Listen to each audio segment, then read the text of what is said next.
राज्यातील शेतकऱ्यांसाठी दिलासादायक बातमी आता समोर आली आहे। कर्जमाफीची पहिली यादी उद्या जाहीर होणार आहे। मुख्यमंत्री देवेंद्र फडणवीसांनी याबाबत माहिती दिली आहे। उद्या अजित पवार यांच्या जयंतीचं औचित्य साधून यादी जाहीर करणार असल्याचं मुख्यमंत्र्यांनी म्हटलंय। त्यामुळे आता 30 जुलैच्या आत कर्जमाफी मिळेल अशी शक्यता निर्माण झाली आहे।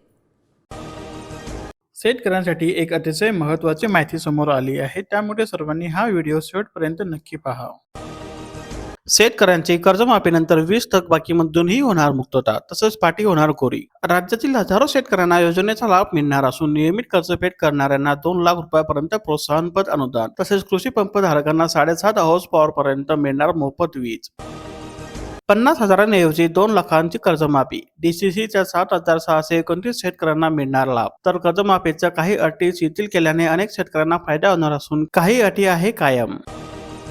महिलांच्या नावावरती 7/12 नसला तरी त्यांना मिळणार प्रमाणपत्र। राज्यात शेती आणि संलग्न कामात सहभागी महिलांना शेतकरी म्हणून मान्यता देणारे महाराष्ट्र महिला शेतकरी सक्षमीकरण विधेयक मंजूर झाले असून यामुळे शेतीच नव्हे तर पशुपालन, मत्स्यपालन, कुक्कुटपालन तसेच इतर शेती संलग्न व्यवसायातील महिलांना शेतकरीचा दर्जा मिळणार आहे।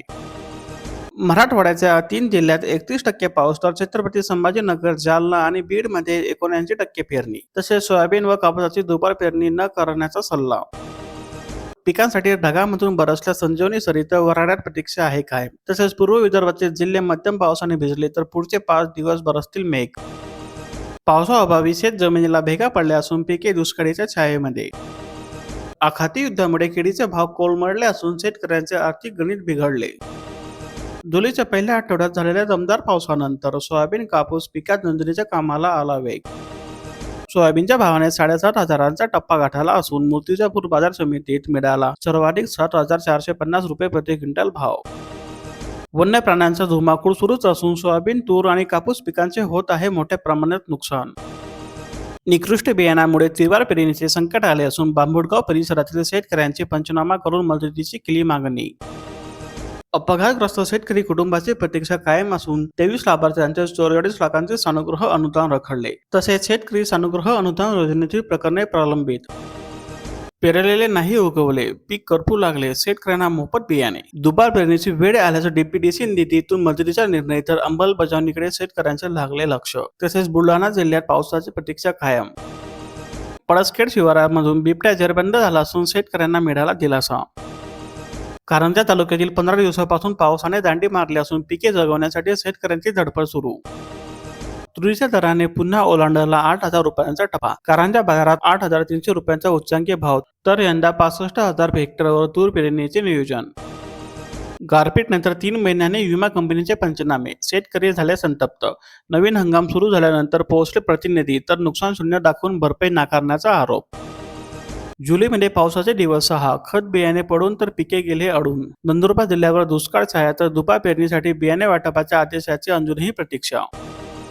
जळगाव जिल्ह्यात पावसाची तूट तब्बल 29%, तरीही धरणे सावरली। गेल्या वर्षाच्या तुलनेत जलसाठा 6% वाढला असून जिल्हावासियांना आतापर्यंत तरी दिलासा।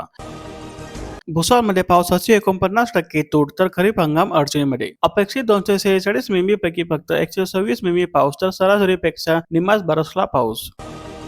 धुळे जिल्ह्यात येलो अलर्ट ठरला फेर, ढगाळ वातावरणानंतरही पावसाची हुलकावणी। जलसाठ्यामध्ये गत वर्षीच्या तुलनेमध्ये 14 दल घमीची घट, तर शेतकरी पुन्हा आकाशाकडे टोळे लावून।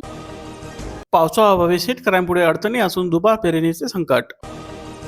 आई वडील दोघेही कामावर जाणार, आता मुलांना बालगृह सांभाळणार। स्थानांतरित कामगारांच्या पाल्यांचा तात्पुरता निवारा, बालविवाह, बालमजुरी रोखण्यासाठी निर्णय। भडगाव तालुक्यातील महिंदडे परिसरातील खरीप हंगाम संकटामध्ये आला असून पिकांची वाढही खुंटली, तसेच पिकांवर रोगराईचे सावट। तर 2 महिने उलटूनही नाले, पाझर, तलाव आणि विहिरीही कोरड्याच।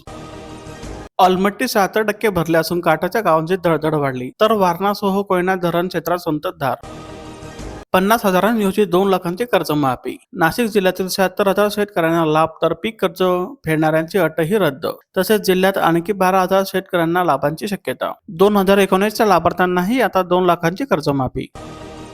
प्रलंबित पीक विम्याच्या दाव्यांसाठी शरण रचत शेतकऱ्यांचे आंदोलन। देवगाव येथील शेतकरी आक्रमक झाले असून प्रश्न मार्गी लागेपर्यंत आंदोलनाचा व्यक्त केला निर्धार। कृष्णा खोऱ्यात पावसाचा जोर वाढला असून अलमट्टीमधून विसर्ग वाढवा, सांगली पाटबंधारे विभागाने कर्नाटक शासनाला पत्र। पंचगंगा नदीची पाणी पातळी 6 फुटांनी वाढली असून पावसाची तोडी ओसंत. राधानगरी धरण 75% भरले असून राधानगरी तालुक्यात सर्वाधिक 63 मिमी पावसाची नोंद. आदिवासींना आता हक्कांचा 7/12 तर पीक कर्जासह कृषी योजनांचा फायदा. आदिवासींना 7/12 मिळण्याचा मार्ग मोकळा झाला असून गाव नमुना 12E देखील लागू. तसेच ॲग्रीस्टॅक्स सर्व कृषी योजनेचा मार्ग मोकळा. कमी पावसामुळे भात शेतीला मोठा फटका बसला असून शेतकरी हवालदिल. तसेच 2860 हेक्टर जमीन ही भात पिकाखाली. सरकारी नोंदणीची नामी संधी असून कृषीसाठी 25 जुलैपर्यंत नोंदणी. मराठवाड्यामध्ये पाणी टंचाई गडद झाली असून 9 दिवसांमध्ये 147 टँकर वाढले. तर उपलब्ध पाण्याची काटकसर करा. जिल्हा प्रशासनाच्या सूचना. तर रेन वॉटर हार्वेस्टिंगसाठी जनजागृती. तसेच 929 खासगी विहिरींचे केले अधिग्रहण.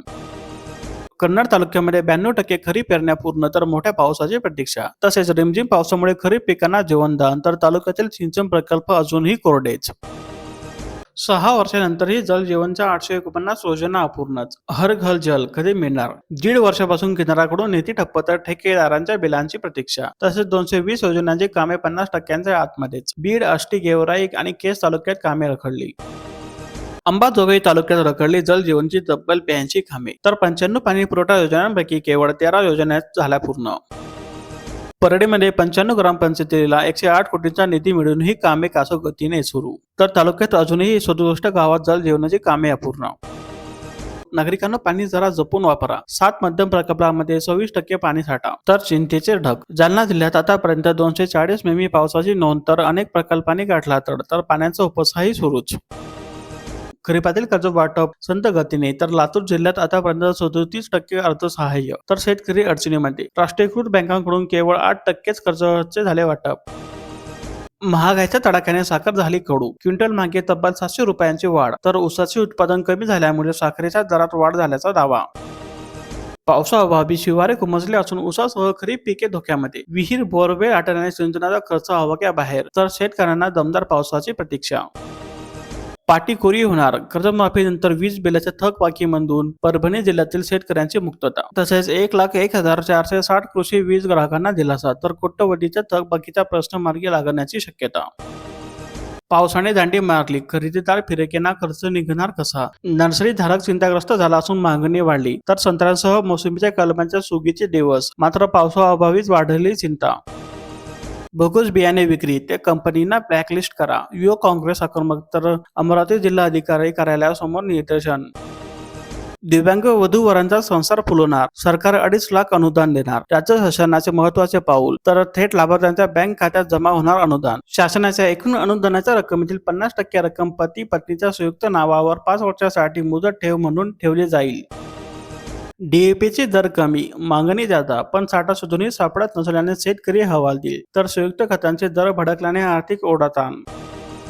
गोंदिया तालुक्यामध्ये आतापर्यंत 27,000 हेक्टर क्षेत्रावर रोवणी तर शेतकऱ्यांना हवी दमदार पावसाची साथ तर रोवणीच्या शेत शिवारात वाढली लगबग. उमखेड तालुक्यात 14,000 हेक्टर क्षेत्रावर जलसंकट आले असून खरीप हंगामात जलसाठा नाही. मग रब्बी पिकांचे काय होणार? एसटी मधील प्रथम उपचार पेट्यांनाच उपचाराची गरज तर चार्जिंग पोर्टही बंद. हायटेक सुविधा केवळ कागदावरच असून प्रवाशांच्या जीवाशी सुरू आहे खेळ. अशाच नवीन अपडेट, शेतीविषयक माहिती, ताज्या बातम्या आणि रोजचे बाजारभाव पाहण्यासाठी आजच आमच्या चॅनलला लाईक, शेअर आणि सबस्क्राईब करा.